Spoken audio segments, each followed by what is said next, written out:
Ladies and gentlemen, welcome back to the channel, and today we sadly need to go over the result yesterday against St Johnstone in a little more depth. A terrible result as Celtic lost 1-0 to the side bottom of the table, which has sparked a massive conversation online about Celtic and perhaps their nature of coasting towards the end of this league campaign. With a treble on the line and a lot still to play for, are Celtic in danger of putting that treble at jeopardy?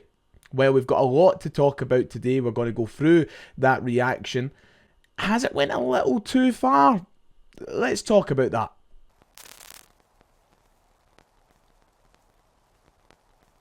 If you haven't already, please make sure to go down below, hit like and subscribe. It would be much appreciated. We are so close to 49,000 subscribers, which is the last stop on the way to the big 50k. So yeah, if you could go down there and do that, I would send my love to you all. It would be much appreciated. However, we have a lot to discuss today after a bit of a disaster yesterday, just to call it how it is. So Celtic went up to McDiarmid Park and lost yesterday, as we've already mentioned. Celtic losers by 1-0 against bottom of the league St Johnstone. A pretty disastrous result, one that would have came as a shock to many a Scottish football fan, many a Celtic fan, but for some, and including the Celtic manager Brendan Rodgers, maybe more on the unsurprising side due to the nature of how we've carried things out in the last few weeks. A lot of fans thinking that we're perhaps coasting now, that the league title is, well, basically secured. Performance is a little subpar at times, and the manager has held nothing back in his appraisal of things. We're going to look at that very, very soon. But here is the league table. Celtic still 13 points clear, of course. They are going to make it 4 in a row, but not next week, because yesterday's result means that we can't secure the league title at Celtic Park. We need other things to go our way before we can call ourselves mathematically confirmed champions. And that's a bit of a shame, because it's been so long since we've won it at Celtic Park. It might not happen now. And after Rangers dropped points at the weekend, actually after they lost to Hibs at the weekend, you'd think that that was the big opportunity yesterday to take it to Celtic Park next week, and we've blew it. And that comes after a few weeks of asking the question, well, what's going wrong at Celtic? There's a number of things we can talk about from yesterday that went wrong and need to be fixed or addressed. One of them being the manager's tactics. They weren't good enough. We were playing slow, turgid stuff that was never going to result in Celtic winning the game. I know we made chances, we had chances, but we should have had more. We should have made more, and at times in the game we looked like we didn't want to score goals. We didn't want to get forward with it, and at the end of the day that comes from the manager. His instructions is what gets the players playing good football, and we were far from playing that yesterday. You could talk about certain players looking as though they've down tools since the pressure has went off them from Munich. That was the last time we faced any sort of pressure in any competition. We are so far clear at the top of the table that after our exit of Champions League football, I think some players have thought, well, it's an early holiday for me. And you could just talk about a number of different things that need to change moving forward. But Brendan Rodgers, he hasn't had any of his thoughts or emotions yesterday. In fact, he was a bit of an angry manager in his post-match press conference and spoke about how in the summer things might change. But here, let's have a look at them. Some of the things he had to say here in his post-match comments. Brendan Rodgers said this, that there is definitely some anger. I'm trying to control it. It was a poor start to the game, not for the first time, and that is something we will have to look at certainly in the summer. It's mentality. It's a group that has mental strength, but I've been in teams, especially up here, where you just power your way through the season right up to the very end. There's maybe a few here that are too comfortable. He then expanded on that by saying, when you're comfortable, you become a bit timid, you lose duels and you lose the fight. You can never be that if you want to be a top player. So collectively, that's the annoyance. It's easily done. You can go into the games and look for an easy game, top against bottom, but the best players are right on it from minute one. And I'm not talking about boys like Callum McGregor, who deals with expectation, who deals with being the underdog in the Champions League, and guys like that. But there's absolutely no doubt around some of our starts. We have some players going in looking for an easy game, and that's what we need to look at. So Brendan Rodgers, I wouldn't necessarily use the phrase shifting the blame onto the players. I think he's just giving a pretty spot on appraisal of things.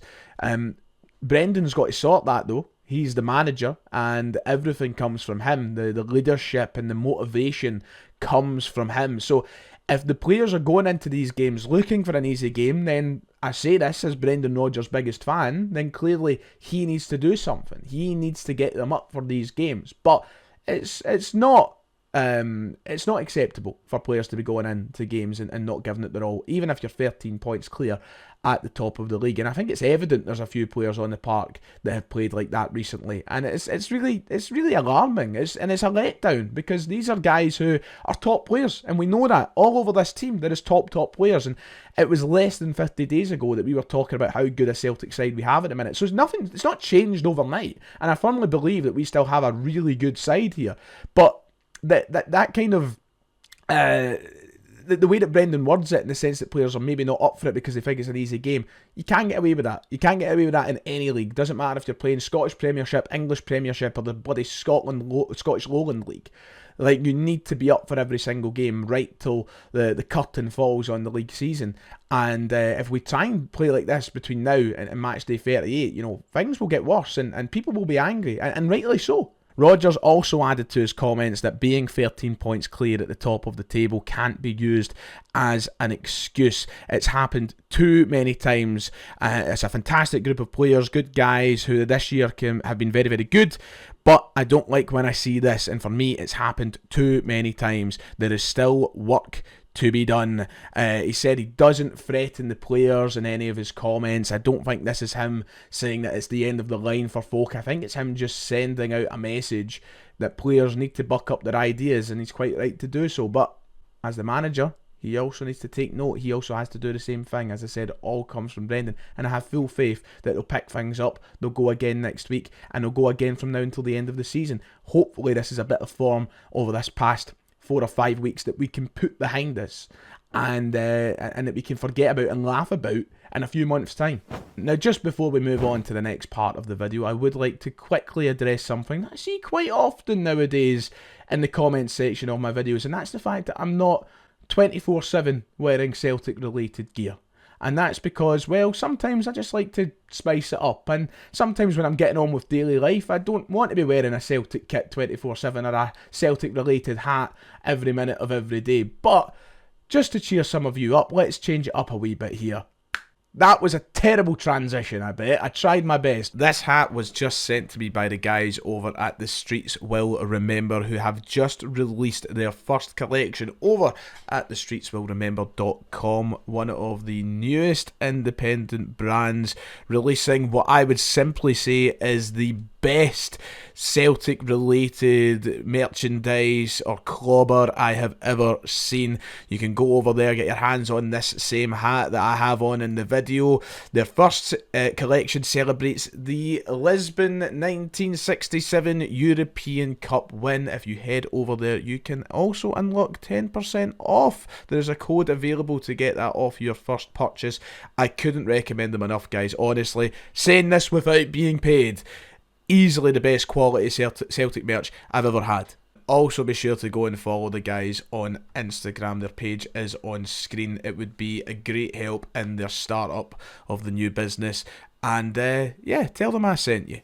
So the reaction following yesterday's game has been perfectly balanced, as you can imagine. It's been a very difficult time to be a Celtic supporter in the online space, because when you lose games like that, there is a lot of criticism, and 90% of it is perfectly justified, perfectly warranted. But there's just that small amount online that take it just a little too far and forget sometimes we are very, very lucky to be living in a period of time following Celtic that we are right now. And I can't help but stress this enough, because I think some people always think I'm trying to make excuses for the manager because I'm a big Rodgers fan, or I'm trying to be a happy clapper. I can't help but stress this enough. I'm not happy clapping. I'm not making excuses. But sometimes you need to be rational. Sometimes you've got to look at the bigger picture. And sometimes you can still be positive, and you still can look at the season in its entirety while also criticising the parts you need to criticise. It doesn't have to be extreme to one side or the other. You know, you can be somewhere in the middle. And that's something I'm keen to remind Celtic fans of as we come out of this St Johnstone game. Because some folks' reaction online have people up and down the country laughing at us. Brendan Rodgers must be the only manager in world football who has been found out when he is on course to winning a treble. And once again, I can't help but reiterate that's not me blindly defending him. He needs to improve something on what we've been seeing on this current product over the last few weeks. But we're not even 50 days on from the second leg of that Bayern Munich tie. And not even 50 days ago, every Celtic fan was effectively unanimous in their appraisal that we need to back him in the summer. And we need to give him the final tools, the final parts of the puzzle that he needs to really make this team a force in Europe. And now some are going as far to saying we should sack him. And it's just utterly ridiculous. And a lot of that comes off the back of some things I've seen on Twitter this morning. Because Celtic posted this online this morning about the semi-final tickets being on sale to season ticket holders for the St Johnstone semi-final on April 20th. And if you just scroll through this, I don't want to single out anybody, but you could scroll through this, right? And you would think that we're the team bottom of the league, going off some of the reactions. We're 13 points clear at the top of the table.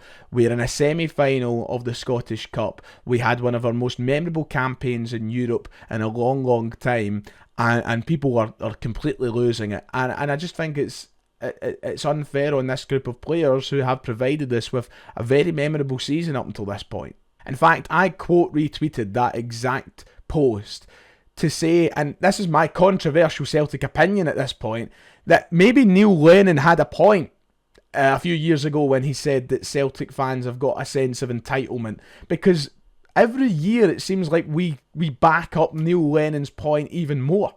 Some people can't hack it when we lose a game of football, and I'm once again not saying that we should lie down and accept losing. We're Celtic Football Club at the end of the day.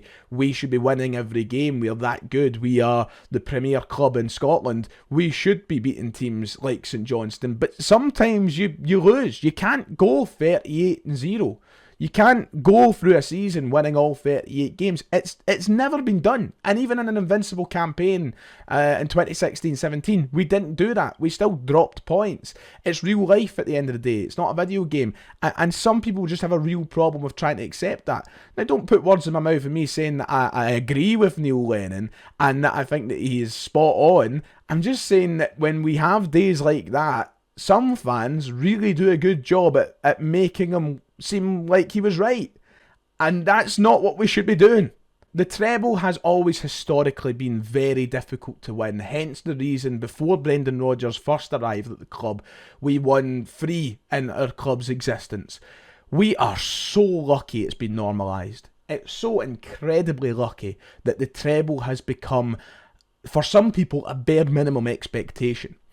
And we should be so grateful for that, instead of whinging and whining every time we drop a couple of points. And let me reiterate this loud and clear for those who maybe want to try and twist my words here. I cannot stress this enough.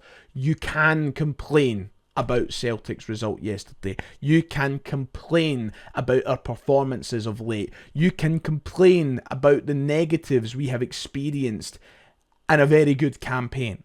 But you can acknowledge how poor we've been without wanting to rip up the team by sacking the manager and by starting again. There is extremes in this. And unless I see something between now and the end of the season that makes me go, you know what, all of those people were right, I'm sorry, and you might hate me for it, but I am never going to be able to side with that. I'm never going to be able to side with we should be selling so-and-so and selling him and selling this centre-back and this striker and sacking Rodgers, unless it all unfurls between now and May 24th, which is the date of the Scottish Cup final. There is no way that I can side myself with that form of argument, because we're just so far from it. You can acknowledge we've been poor, but you can do it in a manner that is, I would say, more reasonable and that lines up more with the sort of season that we're having. You've got to remember that we are in the real world and that sometimes you've got to go through the different experiences of following a football team. And with Brendan Rodgers' reaction to things yesterday, I genuinely have faith that between now and the end of the season we'll see a marked improvement.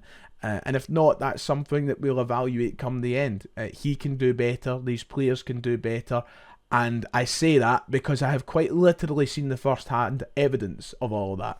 And just to finish off, people will be asking the question, when can Celtic win the league? When is it mathematically possible to call ourselves champions? We will need to wait a little bit for that. But the more important news coming out from that sort of conversation is the dates of our post-split fixtures. They have been confirmed by the SPFL. I will put them on screen now. The league is set to commence on the weekend of May 17th/18th, which means Trophy Day for us will be Saturday, May 17th. That is when we will lift the league title at Celtic Park. We don't know who our opponents are yet or when we will play certain opponents. That's because we have been forced to wait for that news after some of the results this weekend in the league. So after the pre-split fixtures have commenced next weekend, we will know who and where we are playing each team. Right, if you've enjoyed, please make sure to hit like and subscribe. I'm sure that the comment section will be a right hoot today, so I'll leave you all to it. Take care, God bless, and remember, lads, 4 in a row. 4 in a row. I'll see you all next time.